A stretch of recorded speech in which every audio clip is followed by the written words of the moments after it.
Hi, my name is Brittany Foudy, and I'm here tonight to talk to you a little bit about the alarming short staffing that is occurring in the mental health field and the behavioral health field in terms of the individuals that are affected by substance use disorder.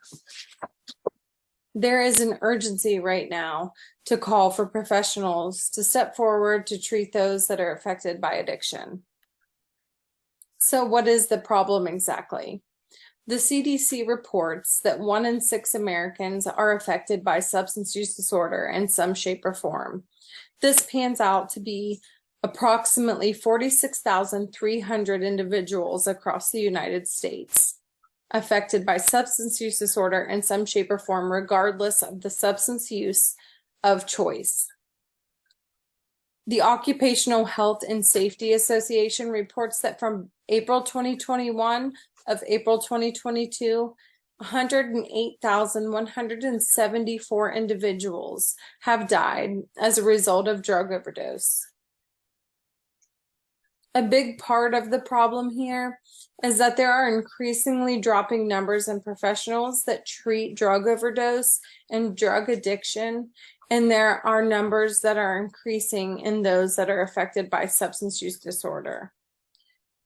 Individuals need treatment, but they just don't have access to treatment or quality treatment, and that is an impact as a result of staffing issues within treatment agencies across the country.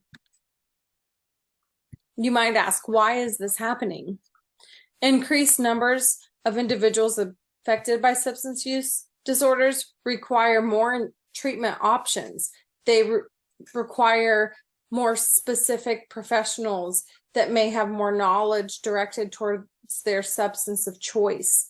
They may have opioid disorder, which requires an individual that has specific education directed towards medication assisted treatment that can help direct them on the path to recovery from opioid use disorder.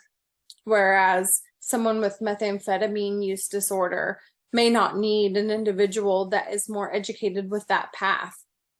Agencies also must compete financially to acquire or retain staff. The field right now is different than it used to be, and agencies are competing differently than they had to in the past. COVID-19 greatly impacted the workforce.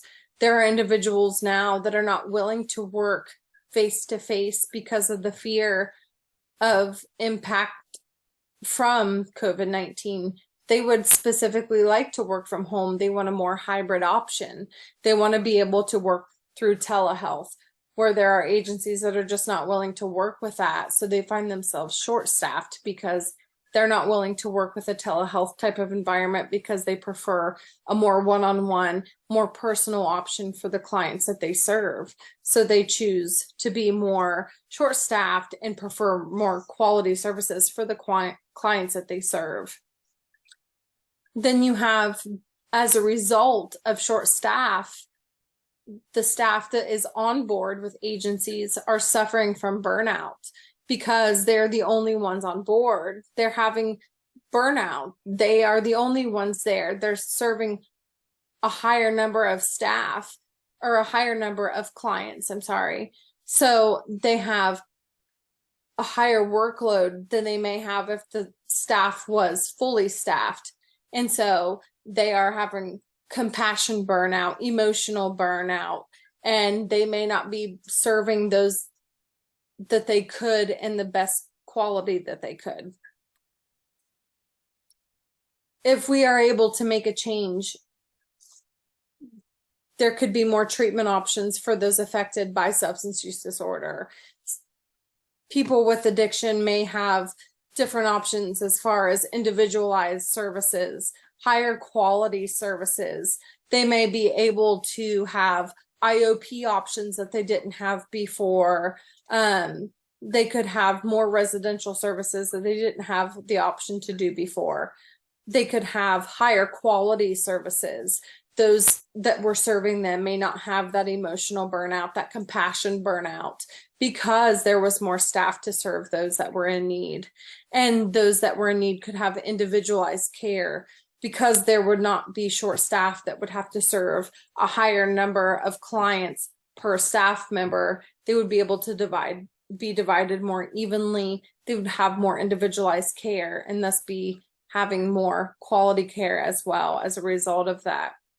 It is time to raise awareness for this because it is a life-changing impact for those that are affected by substance use disorder, which goes beyond those that are directed or that are directly impacted on a personal level as far as those that are addicts themselves.